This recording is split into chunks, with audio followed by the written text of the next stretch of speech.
Yeah, we are let's try that again. We're tracking lions this morning.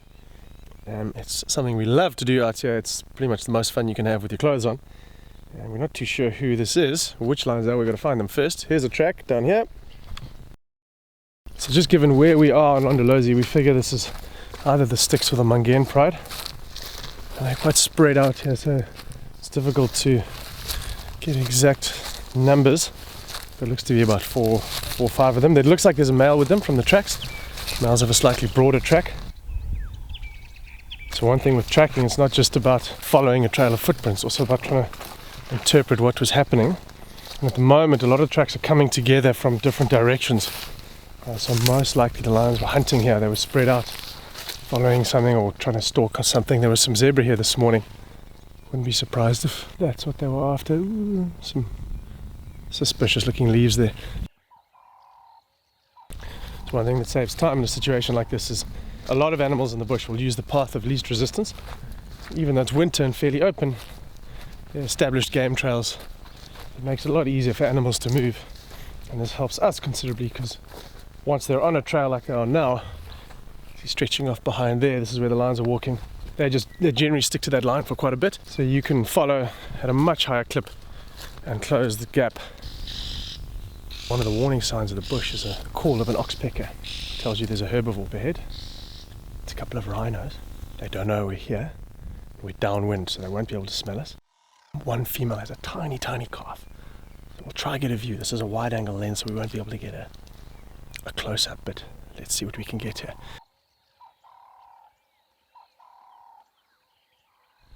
Okay, so we're about 20 meters away. It's hiding behind a marula tree. These rhinos have no idea that we're here. It's amazing.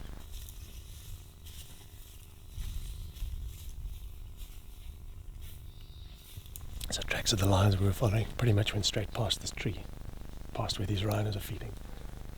But if we want to carry on the lion's trail, we just need to wait till the rhino have moved off. She's probably going to catch a human scent just now, but it's fine, they're moving off. We're going to carry on this way, on the trail of the lions. What an amazing experience, though. 20 meters from a tiny calf. That thing's a couple of weeks old. Now, as the sun climbs higher, tracking becomes a little bit harder because when the sun's low, it casts a bit of a shadow in the track, and the contrast makes the track stick out a little bit more. But as it rises, it kind of flattens the light or flattens the track, and it gets a lot harder to see. So at the moment, what's happened is the last tracks were about 50 meters back that way in the bush, coming this way. Couldn't find where the next one was. But there's a road that was just ahead of us, so we're now walking along the road and seeing if the tracks pop out here, which they should do, unless these lions change direction in a hurry. Okay, got them. Just found them, heard a little growl. Probably won't see them, but they're off in the bushes over there, probably about 60 meters away. I can only see a male and a female. Female's up on her feet, male's just watching us. So from the looks of it, it's the Mangaian pride. Let's go back and get the vehicle. It's about 2 kilometers back that way. But brilliant, we know where they are. Now they're unlikely to move for the day. Well, for the next little while. It's getting warm now. It is the Mangaian pride. Drove around to get a better view of the male and found this. So there's a zebra kill here.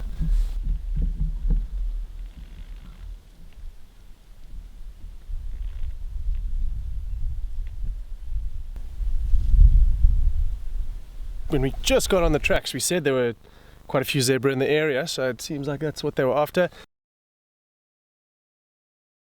This pride's excellent at zebra hunting. Back in 2013, they lived on basically an exclusive diet of zebra for about 6 months. I mean, the longer you track for, the less the sighting matters. You just want to actually find the animals. So to find them here with a kill is, yeah, fantastic.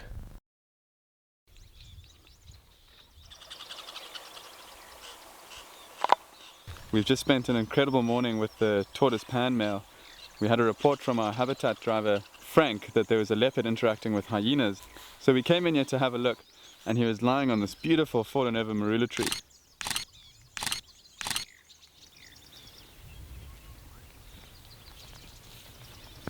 he suddenly heard something next to a fallen over tree, and he circled it over and over. His tail was thrashing from side to side.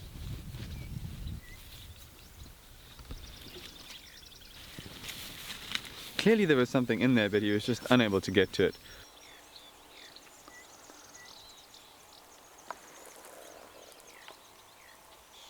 If you have a look on the ground, there's some warthog droppings. There's a very obvious burrow, a warthog burrow, and here's the tree upon which the tortoise pan male was lying. And if we have a look at the base of the tree, you can see the remains of where the kill was. So what probably happened here is that the tortoise pan male was waiting on the base of this tree, and as the warthog came running out, he must have jumped on it. Normally when warthogs are attacked, they'll make a huge noise, lots of squealing, which can echo across the landscape.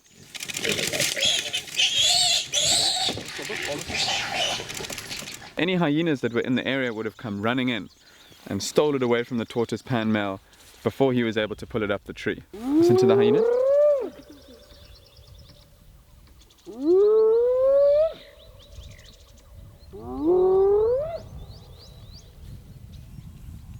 While I was busy investigating where the kill happened, the hyenas started going crazy just down the hill.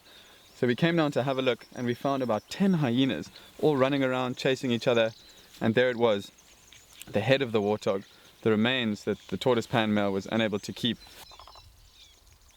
They're still sitting behind me, lots of growling, lots of interaction. Just fantastic to really put the whole story together.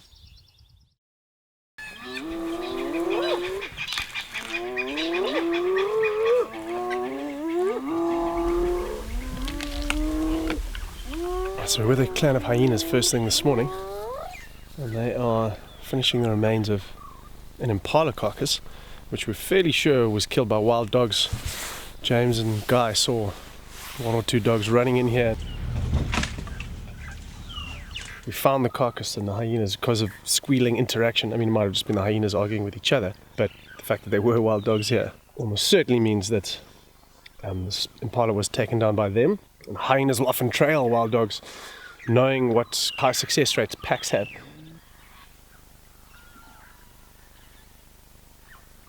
So I'm just staying here with the hyenas just to watch some of the interaction within the clan. It's fascinating because there's a very strict hierarchy.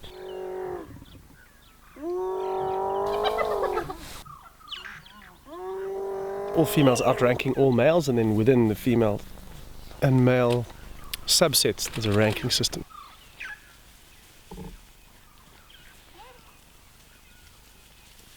So one female will be higher ranked than another, she'll dominate the feeding, and you can kind of see that interplay happening here around this impala kill.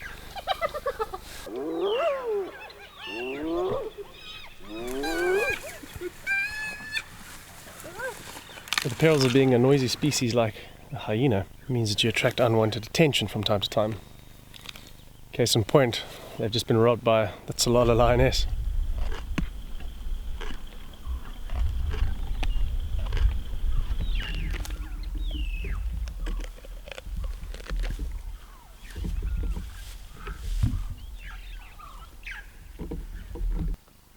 This is amazing. There have been 3 predators eating on this impala kill this morning. The wild dogs made it, robbed by hyenas. Hyenas were noisy, robbed by the lions.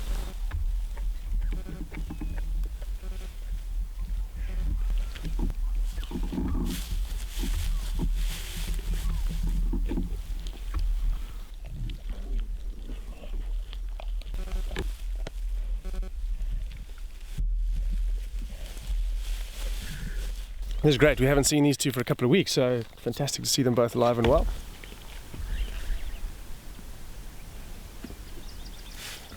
So the hyenas have all moved off now, but the adult female is still very wary. You know, as a single lioness, anything's a threat. 4 or 5 hyenas and they can take her on. So it's not like having a big pride where you don't have too much to worry about. It's just her, the cub's not going to be any help when it comes to a fight.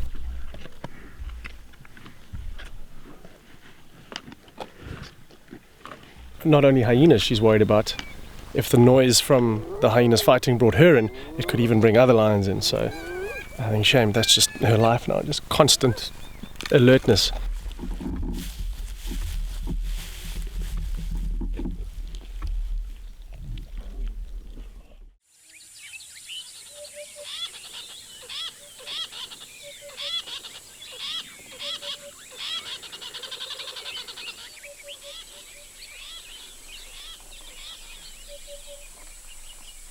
So we spent the better half of the morning with the flat rock male. We found him down by the river and he's on a territorial patrol.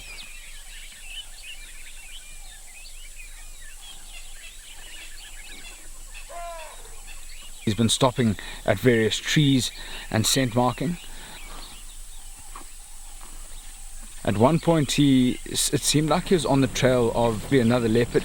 He was walking with his head very close to the ground.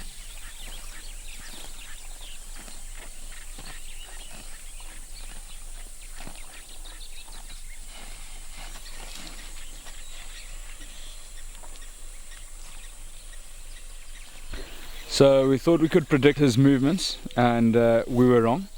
He walked up into this really thick drainage line. We looped up ahead to see if he would come along the game trail that we thought he would, and there's a good chance he settled up. He was very well fed, and I think we're going to leave him, let him be for the day.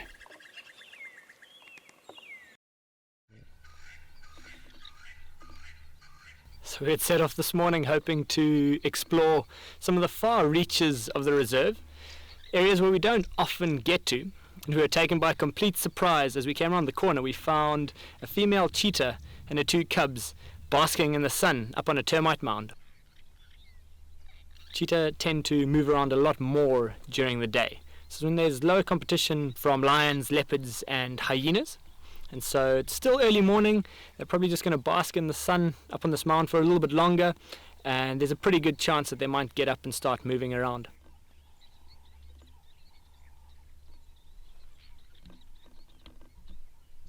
So the mother's just come down the mound, being closely followed by her two youngsters. So let's stick with them and see where they go. They've come out into an open clearing now, and as she walks, you'll see she's scanning around looking for any potential prey. Got such incredible eyesight that they'll be able to spot an impala from quite some distance away. Luckily for the impala, they've chosen to be somewhere else this morning. This female's quite intent on hunting. You can see with her walking around, she's definitely got some purpose. But in the process of that, we've seen an amazing spectacle of the three of them walking through such short grass out in the open. And to see them moving around is just so special. We even got to see one of the little cubs climbing up into a tree as soon as they came down that initial mound.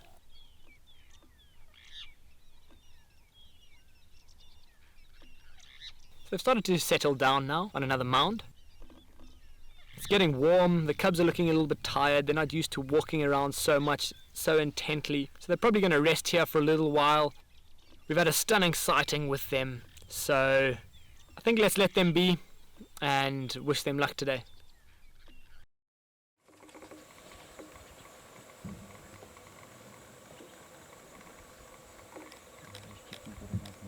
And we're out this afternoon based on some information from one of the guys on our habitat team, Lion. Ironically, his information was about leopards. He said he saw 2 leopards on a kill. Along we came, Shimungwe female was there, and a second leopard emerged from the thicket. But lo and behold, it is in fact the Mashaba female. So we now have mother and daughter. The Mashaba female is the mother of the Shimungwe female. That's right? Mm. Yeah. Just checking. Just an update on the checking out where she is. Female.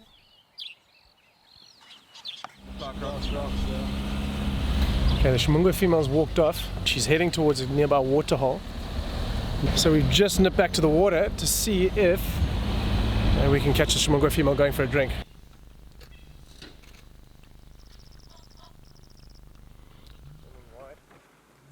Yeah, I've got tight.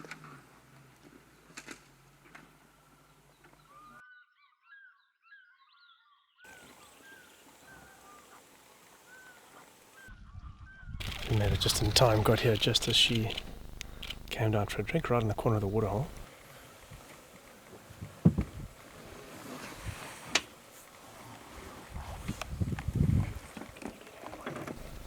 So it'll be interesting to go back to the kill just now and see if there's any sign of the young male. It might just be her and the Mashaba female here, which in itself is a fascinating dynamic. Shoot with that But there didn't look like there was too much aggression between the two. I mean, they are mother and daughter. What do you think this animal's going to do now?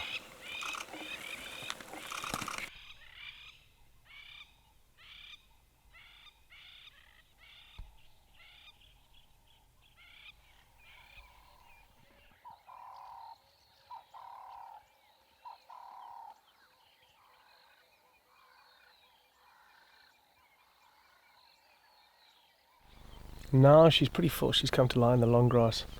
And yeah, we're going to wait this one out for a while because it's a fascinating dynamic between the mother and the daughter. A female leopard will surrender a kill to a big male, maybe with a bit of aggression. Didn't look like she surrendered this kill. She just came down of her own accord. And the Mashaba female, a couple of minutes later, maybe 10 minutes later, she went up to feed. So it seems like it's a very amicable sharing that's been going on.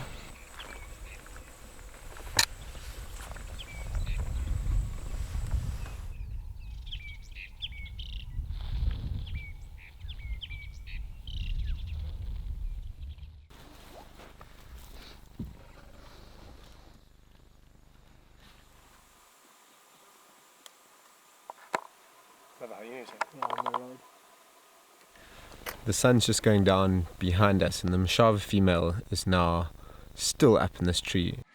It was quite interesting to watch just how blasé she was with these two hyenas walking around at the base. There's been no sign of the Shimungwe female coming back. The last we saw was when she settled down after having had a drink, and no sign of the young male. But something tells me the story's not finished just yet. There's still a lot of meat, so we're going to leave them now and come back first thing in the morning and see what happens.